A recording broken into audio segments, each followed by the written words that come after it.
Okay, I think we can start. If people are joining late, we will admit them as they arrive. So, good morning, and thank you for joining today's webinar, Why Words Matter, Inclusive Language for Educators. My name is Ilaria Vagnina. I'm the Communications Officer at the European Association of Service Providers for Persons with Disabilities, or EASPD for short, and I will be moderating today's session. This webinar is organized in the framework of the ADEDU project, which we will learn more about from our first speaker, and is part of the All Digital Weeks of 2026. The All Digital Weeks is a European awareness-raising campaign on digital skills for inclusion, empowerment, and employment. It is organized by the All Digital Network, and it has been running since 2010. Since then, the campaign has helped almost 1.5 million people to get online for the first time or to improve their digital skills. Before we begin, I would just remind you of a couple quick points. So the session is being recorded and the recording will be shared afterwards. The same thing goes for the PowerPoints of the speakers and also their contact details. So in case you have any additional questions, you will be able to reach out directly to them. We also have a chat that will be open, so you can share directly your comments or questions. And we will also have room for a Q&A at the end after the presentations. In any case, if you want to quickly jump in, you can raise your hand and I will give you the floor.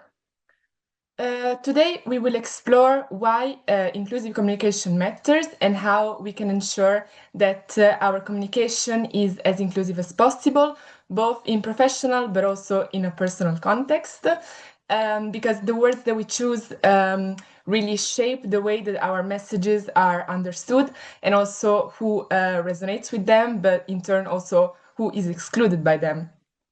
So it's about recognizing the diversity in experiences and in backgrounds, and also making sure that our communication is accurate, respectful, and also free from any assumption or stigma. And today we will dive deeper into the topic thanks to our three speakers that will complement each other and will cover different aspects of inclusive communication. I'm very happy to introduce them. So we first have Nena Crisea from IASIS, who will introduce the ADEDU project and the project's inclusive communication guidelines, also providing some practical recommendations. Then we have Caridad Alcaron Sanchez from the Lifelong Learning Platform that will focus on gender inclusive communication. And finally, last but not least, we have Antonella Candiago from ENIL, the European Network on Independent Living, that will speak about disability inclusive communication. So without further ado, I would like to hand over to our first speaker, Nena. So Nena, the floor is yours. You can start sharing your screen. Thank you very much, Ilaria. I'm going to be sharing my screen. Just a moment, please.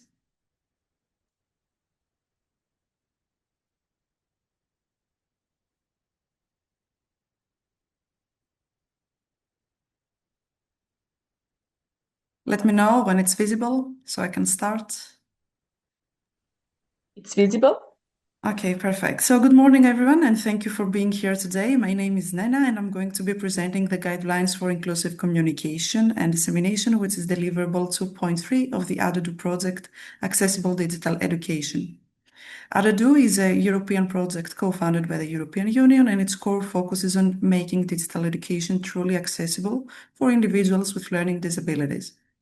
Over the next 10 minutes, I'll walk you through the key findings and recommendations of this deliverable. Let me start by giving you a quick overview of the project itself. ADEDU brings together 5 partner organizations. Nina? Yes? Sorry, maybe you can present in the full screen mode so we can see. Okay, just as a you minute. prefer. Yeah, absolutely. Let me just... It's the button on the bottom right that looks like a stand with a screen on. So next to display settings on the bottom right. To the right, there's like 4 buttons, and it's the last one to the right. This one. Yeah, exactly. Perfect. I think it's pretty Thank you. visible now. Yeah, looks moving great. on. Thank you. Perfect. So yeah, second slide here. Let me start by giving you a quick overview of the project itself. ADEDU brings together 5 partner organizations from across Europe: All Digital, the Hellenic Open University, EASPD, ESIS, and the Media Education Center. Together, we represent a broad network of expertise in education, digital inclusion, disability advocacy, and research. The mission is straightforward but ambitious: to support educators and trainers in building learning environments where every learner, regardless of their learning profile, can participate, engage, and succeed. This deliverable, D2.3, is the evidence base that underpins the training materials developed within the project. It draws on a comprehensive literature review and a training needs analysis involving educators across Europe. Moving forward, so what exactly are learning disabilities? Learning disabilities are neurological conditions that affect a person's ability to process, store, or produce information. They can manifest in areas like reading, writing, mathematics, and social interaction. And critically, they are not a reflection of intelligence. Many individuals with learning disabilities have average or even above average intellectual ability. They simply process information differently. That's the case with them. What the research makes very clear is that learning disabilities are lifelong. They don't disappear after school. They continue to affect individuals in higher education, in the workplace, and in daily life. This means the support strategies we design cannot stop at the school gate. They need to follow people across their lifespan. To give you a sense of this scale, it is estimated that around 15% of the European population lives with some form of learning disability. That is not a minority we can afford to overlook. So the DSM-5, the Diagnostic and Statistical Manual published by the American Psychiatric Association, groups learning disabilities under the umbrella of specific learning disorder with 3 key subtypes. So we've got dyslexia, which is the most commonly encountered. It involves difficulties in reading accuracy, fluency, as well as decoding.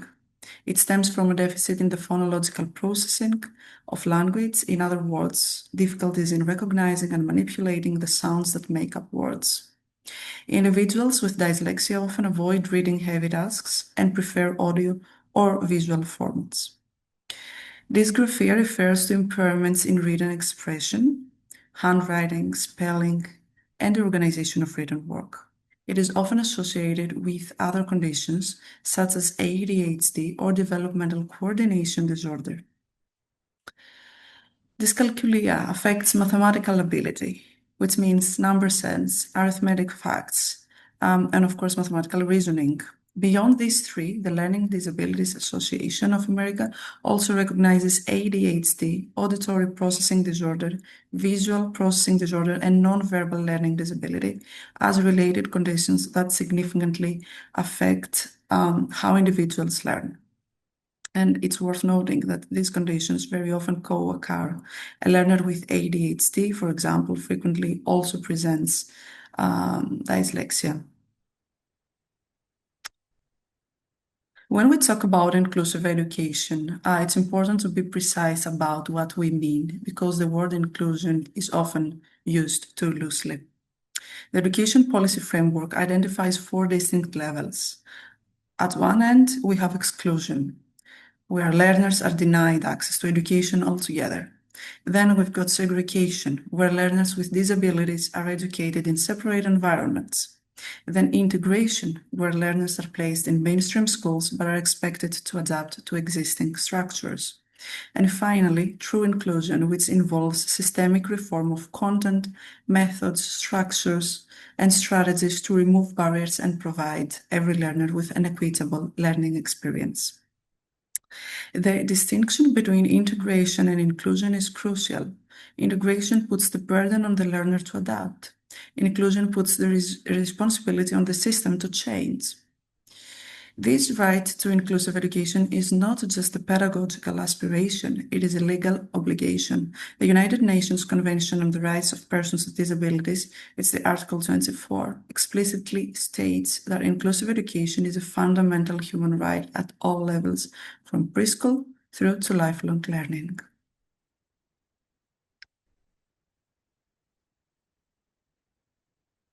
Universal Design for Learning, the so-called UDL. So, if inclusion is the goal, what does it look like in practice? One of the most powerful frameworks that has emerged from the research is Universal Design for Learning, UDL. The core idea of UDL is deceptively simple. Rather than adapting materials after the fact to accommodate specific learners, we design them from the start to work for the widest possible range of learners. It's the educational equivalent of building a ramp into the architecture of a building rather than retrofitting one later. UDL is built on 3 principles. First, multiple means of engagement, because different learners are motivated by different things. Offering choice, fostering relevance, and supporting self-regulation helps sustain motivation. Second, multiple means of representation, delivering information through visual, auditory, and hands-on formats rather than relying on a single mode. Third, multiple means of action and expression, allowing learners to demonstrate their knowledge through different outputs. Written reports, podcasts, presentations, visual projects. What makes UDL particularly valuable is that it doesn't just benefit learners with disabilities. A well-designed learning activity is simply better for everyone, actually.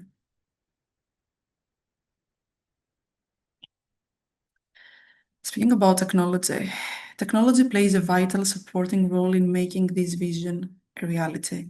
In the area of written language, we have tools like grammar and spell checkers, word prediction software such as CoWriter 4000, and abbreviation expansion programs that help reduce the cognitive burden of writing for individuals with dysgraphia or dyslexia.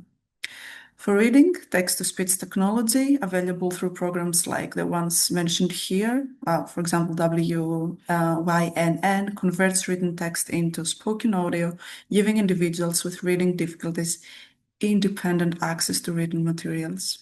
Screen readers and text highlighting features further support comprehension. Voice recognition software, such as Dragon Naturally Speaking, works in the opposite direction, meaning converting spoken words into text. This is particularly transformative for individuals who struggle with typing or handwriting. But quite frankly, one of the key findings from our research show that technology alone is not sufficient, cannot be sufficient. The mere presence of assistive technology in a classroom does not guarantee accessibility. What makes the difference is whether educators are trained enough to use these tools effectively and whether the tools are selected and implemented with the individual learner's specific needs in mind. The Web Content Accessibility Guidelines, WCAG, provide a useful benchmark. Content should be perceivable, operable, understandable, and robust. These principles apply not just to websites, but to all digital learning materials.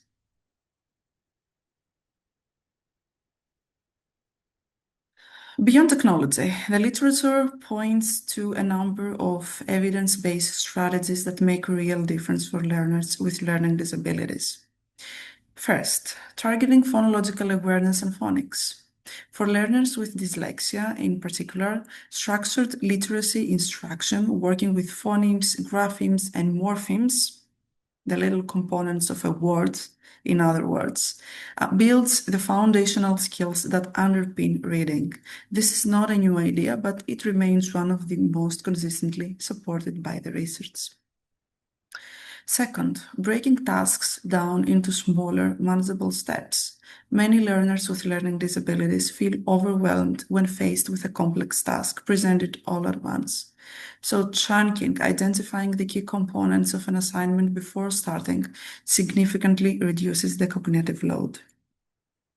Third, using visual supports. Now, I think I oversaw the third one, which is clear and explicit instructions. It's very important. It's actually essential to demonstrate tasks and thought processes, model strategies, step by step, to add comprehension and not all at once.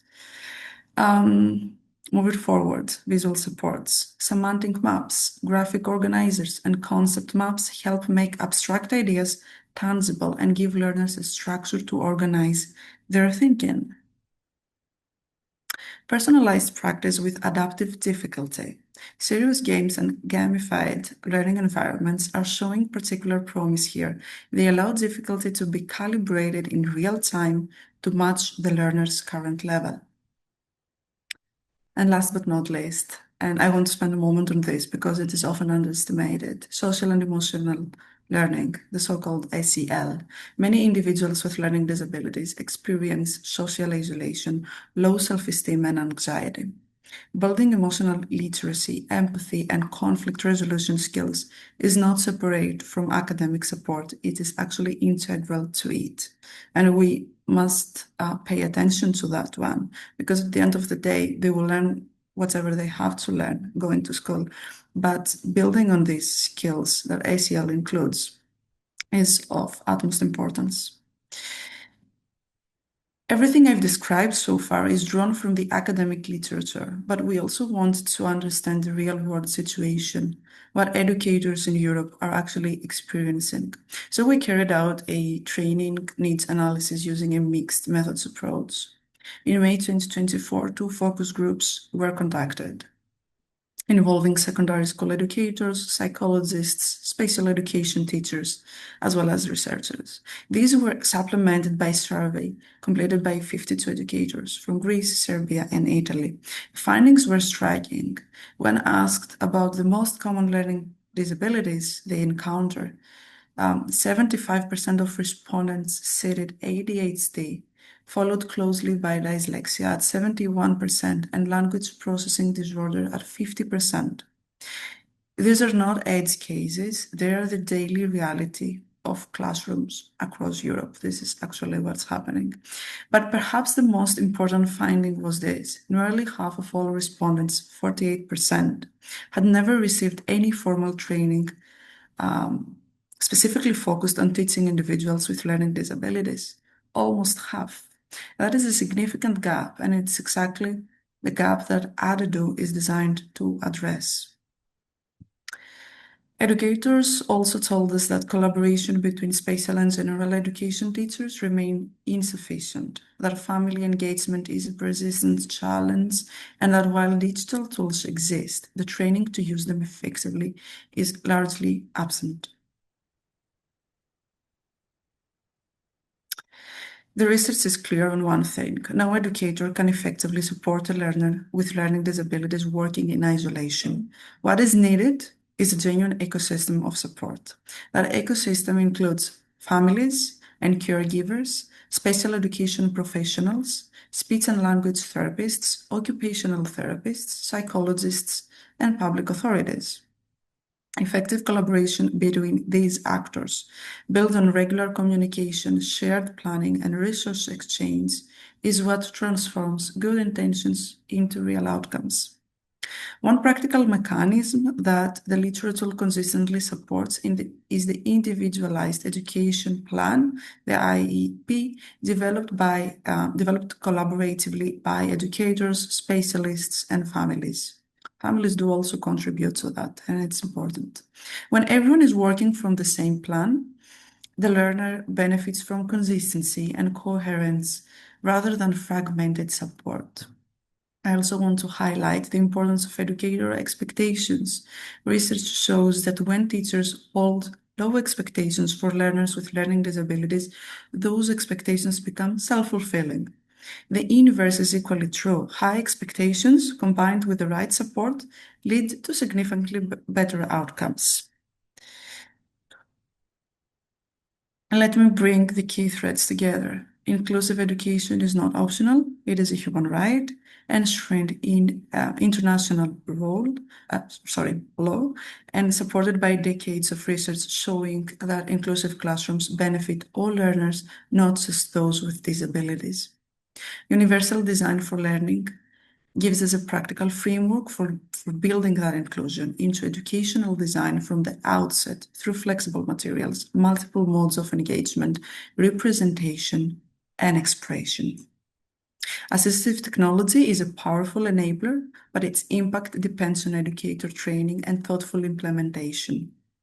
Personalized and gamified learning approaches show strong promise, particularly for learners with specific learning disorders and ADHD.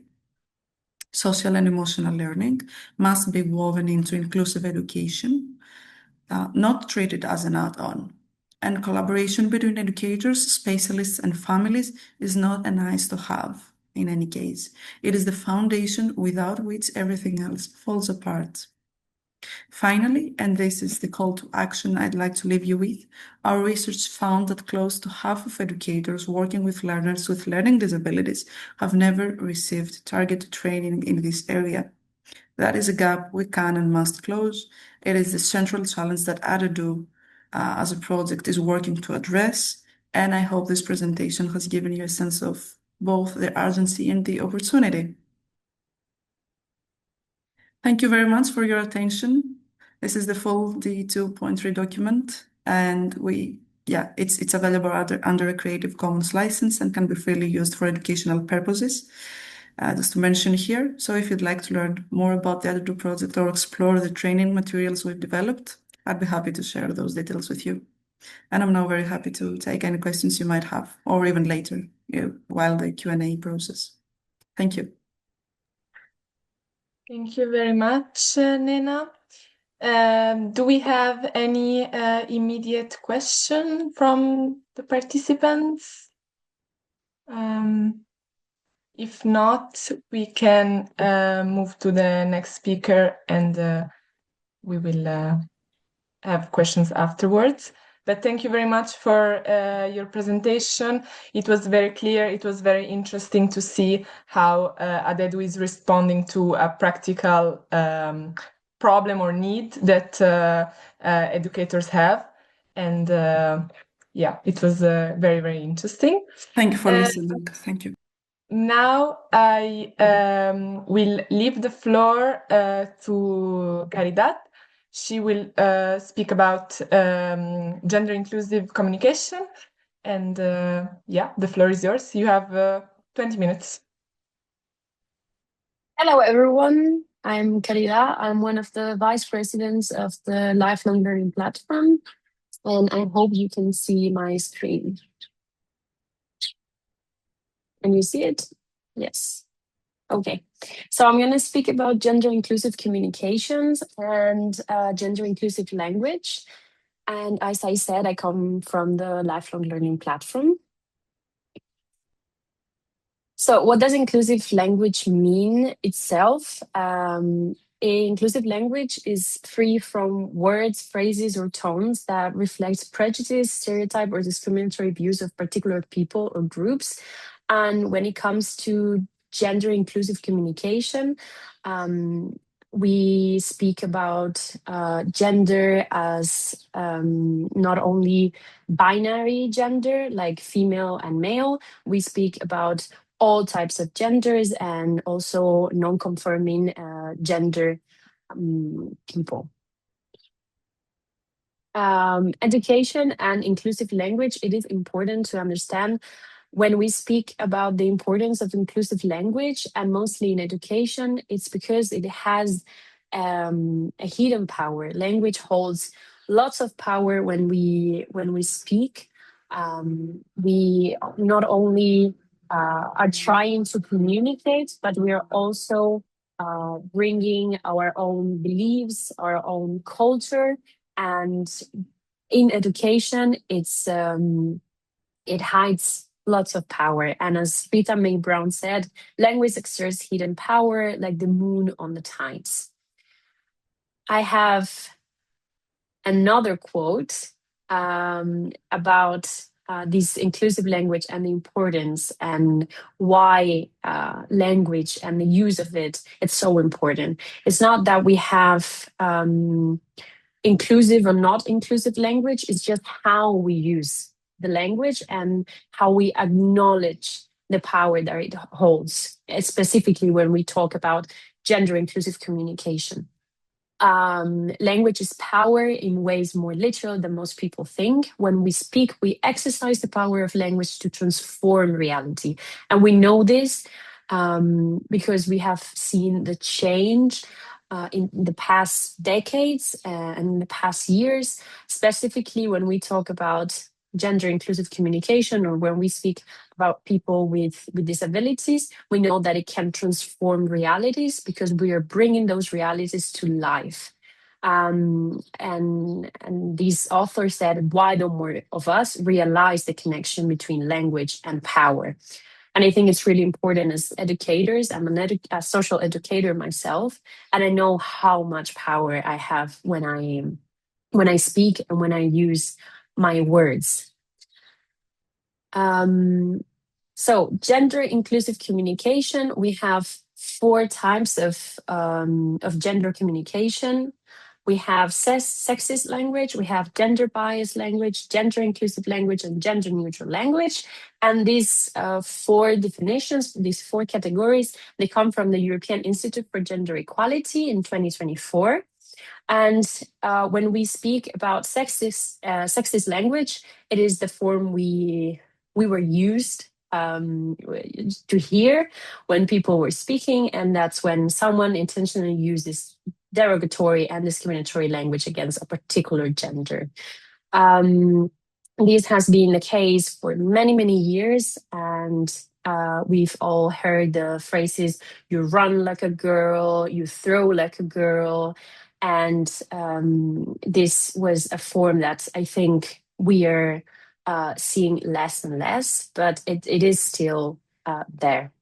When we speak about gender biased language, it is explicitly or implicitly or explicitly favors one gender over another, and is a form of gender discrimination also. We have, this is one of the forms we've seen many times, like when we speak about something that is man-made as a referring that is human-made, but we implicitly say man-made as if it was only men who build those specific things when we talk about artificial things and not natural things. When we come to gender inclusive language, this is the approach we are leaning towards because it places both women and men or non-binary people also at the same level, and that does not convey gender stereotypes. As I said, this comes from the European Institute for Gender Equality, and they talk about women and men, but I also wanted to bring up that there are other forms of gender, such as the non-binary. But this is the communication we want to lean towards more and more. And for this gender inclusive language, we can use gender neutral language. I think this is a form that it is really easy, and we don't fall into non-inclusive communication. Because this is not gender specific and considers people in general with no reference to women or men. As we say hello to everyone instead of saying we say dear audience instead of referring to women and men, or just men. When I speak about gender-specific terms, there are things, there is language to use and language to avoid. This comes from Amnesty International Australia, 5 inclusive language tips you need to know about. So as I said, when I come, for example, today to this conference, instead of saying ladies and gentlemen, I say hello everyone, dear audience. Instead of saying chairman or chairwoman, we say chairperson. Police officer, firefighter, spokesperson, artificial instead of saying man-made. So we don't fall into the premise, into the previous things I've said, like sexist language or gender biased. And it's also easier because you are not doing this double words like chairman, chairwoman. They just fall into some neutral terms. This is easier in English than it is in other languages. My native language is Spanish, and trying to find the neutral version of some words, it is quite complicated sometimes, but it is not impossible, specifically because, as I said, it's the way you use the language, and not that the language is sexist itself. It's just the way we use it and the way we are used to use it, and we have learned to use it. This is also a good example, as I said, of gender diversity, and this comes from the American Psychological Association, ABA. So terms to avoid is, for example, birth sex, natal sex, and you can say assigned sex, sex assigned at birth. Instead of, when we are referring to trans people, instead of saying, this person was born a girl, and then this person went from female to male, you say assigned female at birth, assigned male at birth. So we don't fall into discriminatory or offensive language. And I think it's really important. And we know the importance of this because we have seen it with people with disabilities, that they were called disabled people, and all these discriminatory forms of discriminatory communication. And when it comes to gender, we also have the same problem. This table comes from a toolkit that it's really really big and useful toolkit, and also the European Institute for Gender Equality has a toolkit on gender sensitive communication that you can access through this QR code. It is really interesting because it has in sections 5, it has some good examples on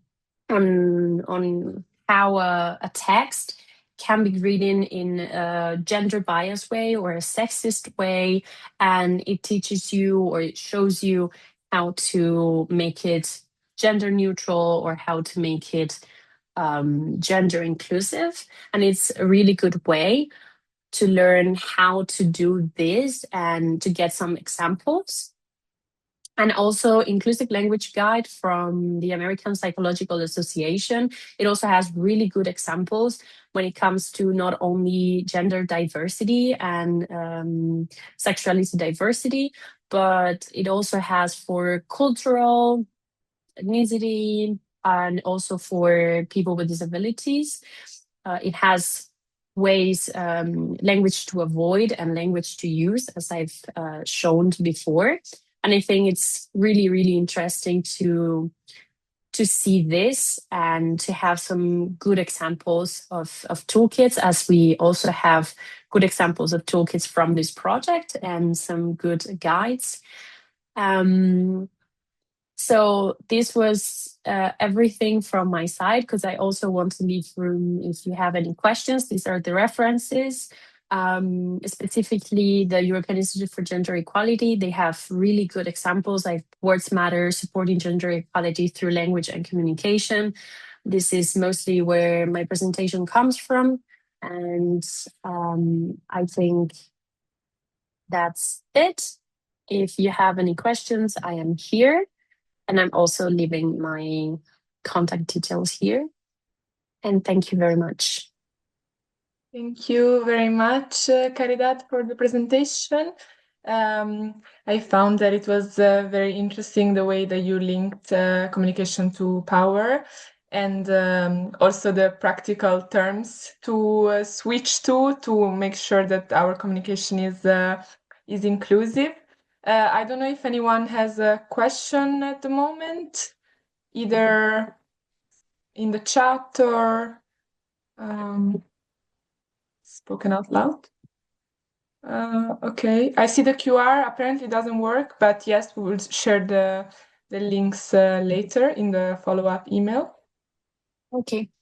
If no one has a question, I have a question.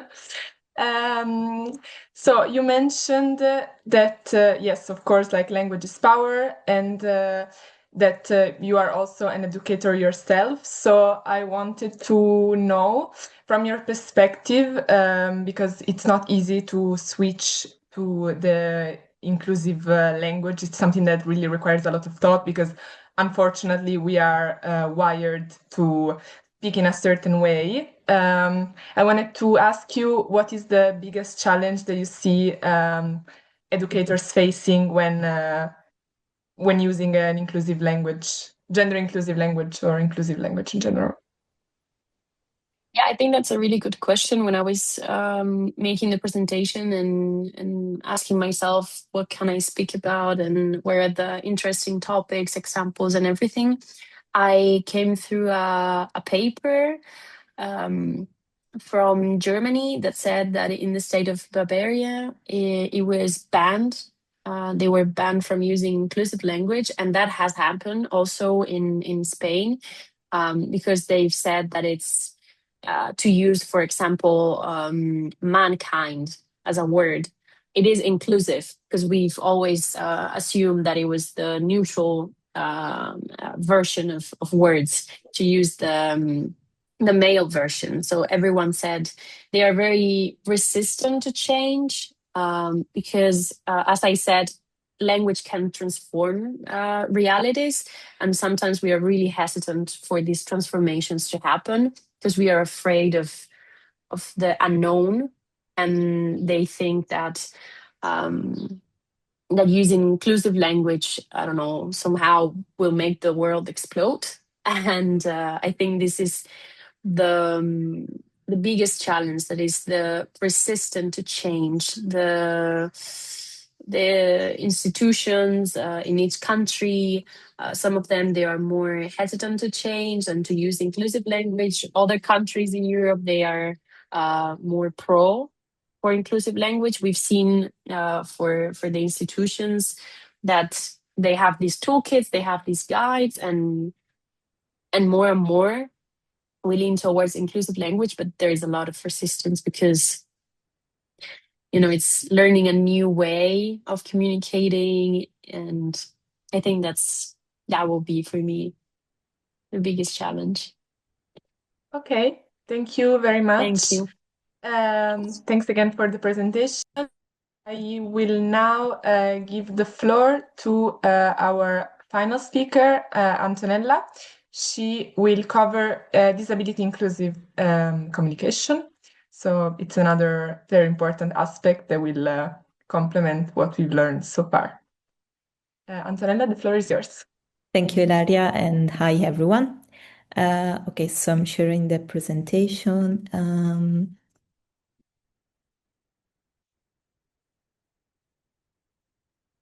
Okay. So, as Ilaria mentioned, I will be speaking about disability inclusive communication. First of all, what do we mean when we talk about inclusive language? We mean our language that respects people's dignity, avoids stereotypes, and acknowledge diversity. And it emphasizes person-first or identity-affirming approaches and avoids assumptions about disabilities or experiences. Why language matters? Language influences attitudes, and words reflect power dynamics, and outdated terms reinforce stigma. So it's very important to decide which words we should use. Before diving into inclusive language, I thought it was good to briefly mention ableism.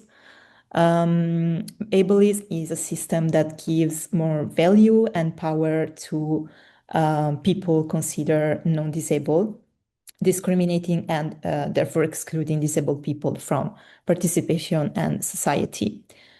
And ableism doesn't only shows up in physical or sensorial barriers, but also in language, attitudes, and assumption. and it manifests at both interpersonal and institutional levels. I also included here definition of ableism I personally really like by Taylor A. Lewis that define ableism as a system of assigning value to people's bodies and minds based on societally constructed ideas of normalcy, productivity, desirability, intelligence, excellence, and fitness. Also, as Caridad said before, language is very powerful. It's a power tool we have, and we can choose the words we use. But before deciding which language is appropriate, it's important to briefly address the models of disability. And I will focus on the main ones. So historically, disability has been understood in different ways, and these models shapes our assumption and therefore the language we use. We have first the medical model, which is still widespread today, but dominant until the 1980s. According to this model, disability is seen as an individual medical problem. So the focus is more on diagnosis, treatment, and rehabilitation. And the main question is, what is wrong with this person? Why this model is problematic? Because it ignores social and environmental barriers, places responsibility on the individual, and reinforce dependence and exclusion. In the late 1960s to 70s, the social model was developed by disabled activists to highlight that disability is instead created by inaccessible environments and social barriers. So the focus now is more on participation, rights, and inclusion. And the message is not anymore fix the person, but it's more fix the society, fix the system. And the key question becomes, what is wrong with society? What are the implications? The solutions focus on changing society and improving accessibility. The social model is also closely linked to the independent living movement. This movement emerged in the late 1960s, 70s in Europe, and it was influenced by the development in the US. And disabled people started to organize themselves for autonomy, choice, and control, and take power back from a more medicalized approach. And the core principle is that disabled people are experts in their own lives. We also have the human rights model. This is not in contrast with the social model of disability, but it's just developed from that. And it's a model formalized in the United Nations Convention on the Rights of Persons with Disabilities and sees disability as a natural part of human diversity. So under this model, persons with disabilities are seen as human rights holders entitled to the same rights and dignity as everyone in society. These slides summarize what we saw before. So the way we understand disability strongly influence how we respond to it and how we communicate and which words we choose to use. So you can see here two illustrations representing the two different models of disability. In the first image, which represents the medical model, a wheelchair user is surrounded by some labels such as cannot work full time, can't climb stairs, or needs medication. And all the attention is placed on the person's body and limitations. So the message here is that the person, the individual is the problem. And in the second image, representing the social model, the person is shown behind different types of barriers, and these include physical and environmental barriers, but also attitudinal barriers, institutional barriers, and information and communication barriers. So in this case, the person is no longer, the problem is no longer the person, but the obstacles created by society. So this comparison helps understand a key idea that disability does not result from an individual's impairment alone, but from the interaction between the individual and a non-inclusive society. So this is why shifting from the medical model to the social model is important. When we talk about disability inclusive communication, there are two main ways to refer to persons with disability. There is the person first and identity first language, and both of these are very valid. We will see the differences in this slide. So person first language. So you probably hear a lot person with a disability, but also disabled person. So a person first language, person with a disability. In this case, the language emphasizes that disability does not define the whole person, and the focus is on the person before the condition and disability. And it was developed in healthcare context, and it's preferred in many international contexts and also within institutions. And also the United Nations use the person first language to refer to persons with disabilities. There's another way, which is identity first language. This emphasizes that disability is integral part of the person's identity and focus on disability as an inseparable part of identity and not as an extra attribute they have or a problem they have. This is also way many activists adopt to show disability pride and affirm cultural identity. I thought it was good to include also this very recent term, creep, which is a form of reclaiming language. Creep comes from cripple, and it's a reclaimed term used mainly in online disabled community. Like queer, cripple was historically used as a derogatory term, but many disabled activists are indeed reclaiming this term when referring to themselves or their community. It's very important to be careful with this term and use it only if someone wants to be described like that, as it is still not so mainstream and many people might find it offensive. Here I summarize the main differences between person first and identity first languages. The first one emphasizes personhood and is common in legal frameworks and medical settings.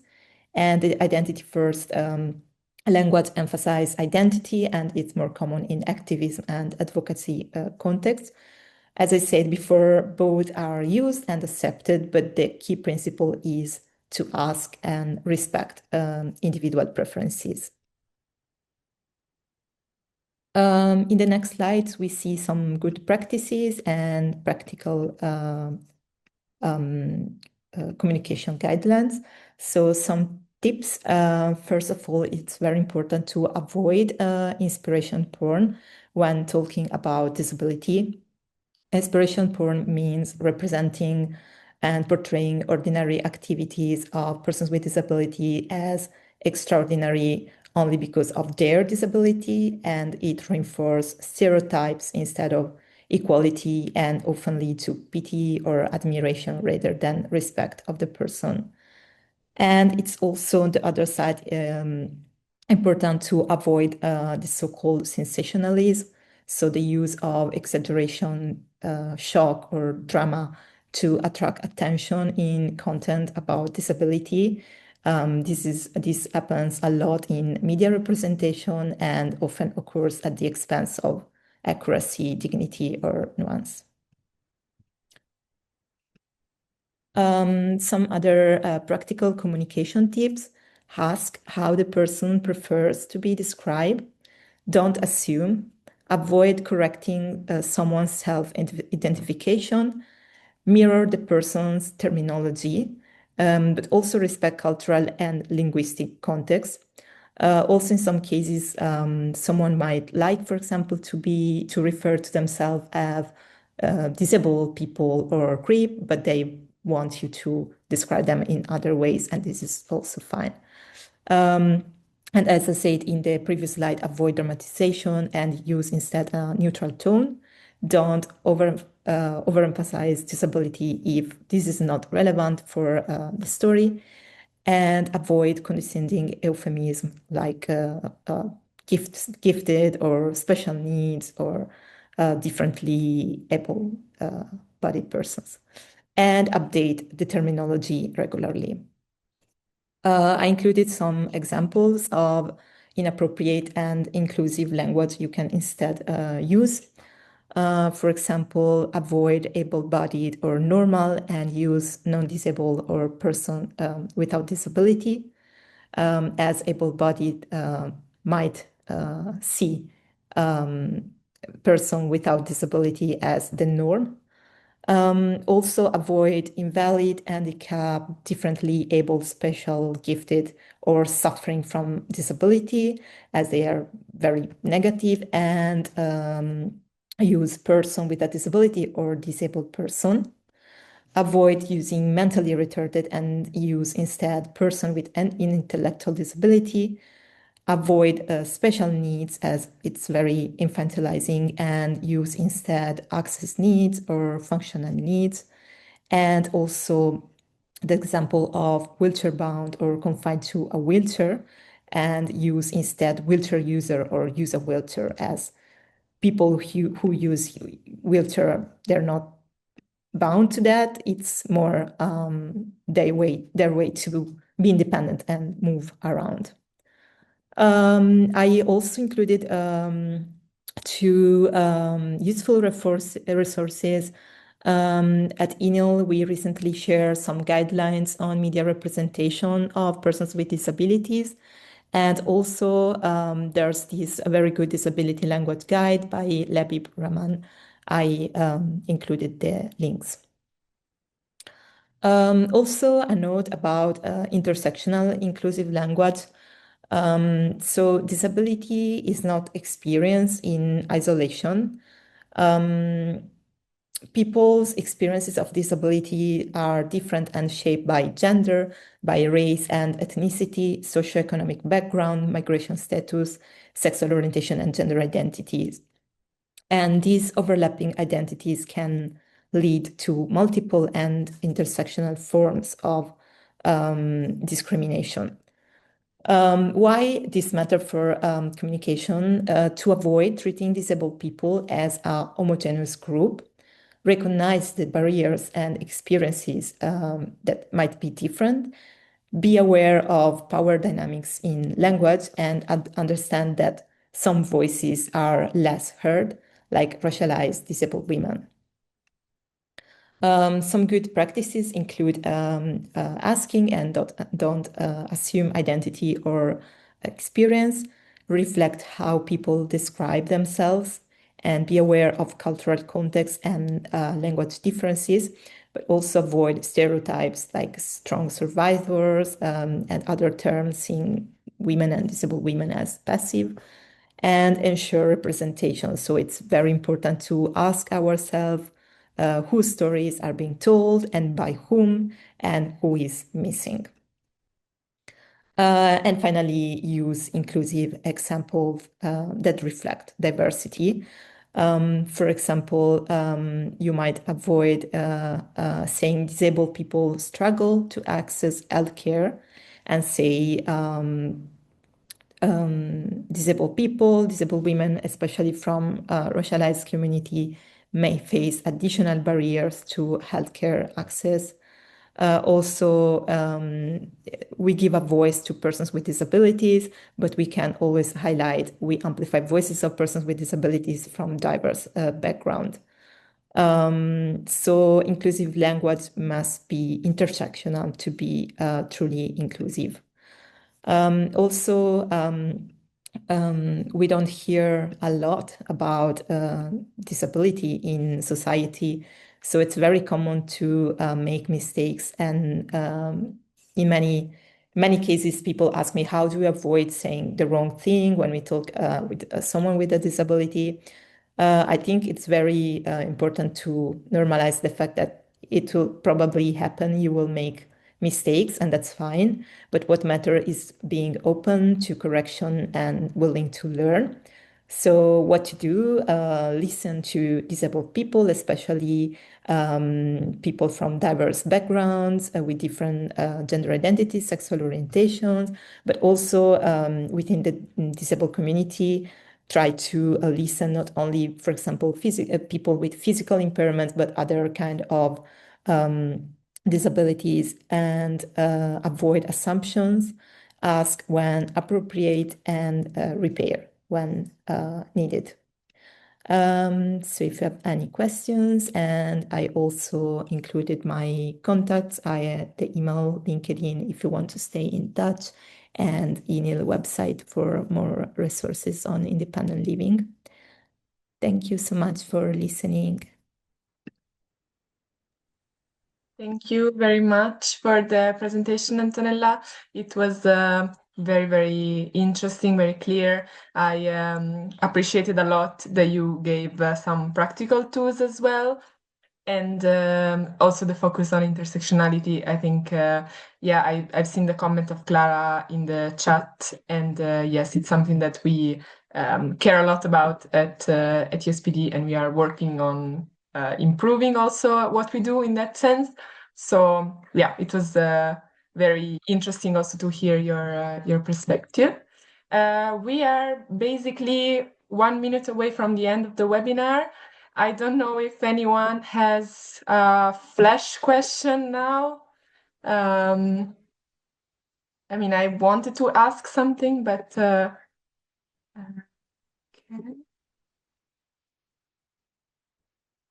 Yeah, we have a comment that yeah, your presentations were very insightful. I agree. So well, I maybe will ask my question. I wanted to ask how do you think we can better equip educators to use disability inclusive language, especially when it comes to supporting learners with like diverse learning needs and diverse learning disabilities?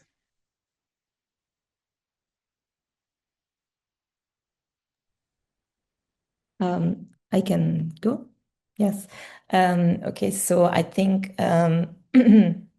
it's very important to provide good training. This means training that start from the basics, because as I said before, disability is very absent from many curriculum. So starting from understanding, for example, the models of disability, especially why moving from a medical to a social and human rights model is important, and how language can reflect how we see disability, and also give some practical tools. I think concrete example of inclusive and non-inclusive language are very important to understand real life situations. And I think we really need to include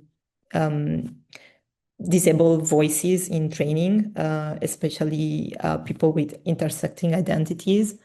So give the opportunity to listen, like people who have direct experience of this, and that can make clear why some languages and words might be harmful, and why some other words are good, because otherwise it can be something very abstract and difficult for people who have no experience of disability to understand.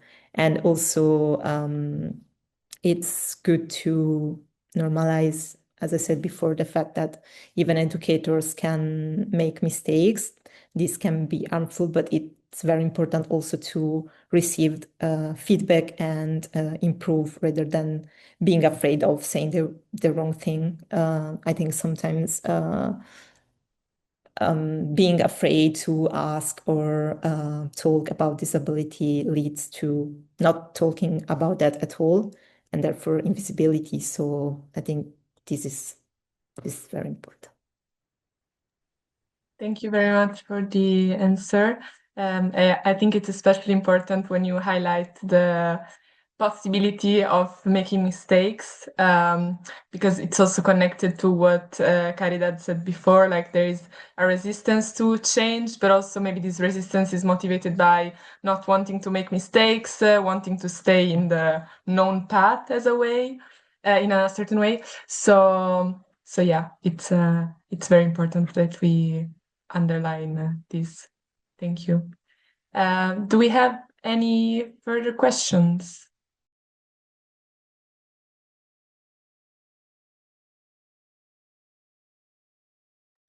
Okay, I don't think so. Then I guess we can wrap up the webinar for today.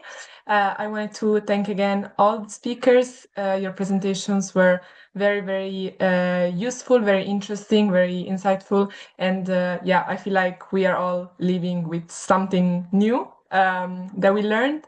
So yeah, thanks again. And thanks for those that stayed until the end. We will share the presentations, the contact details, and also the recording if anyone wants to re-listen to something. And yeah, thank you very much for joining. Wish you a good rest of the day. Bye. Thank you. Bye-bye. Thank you so Bye. much.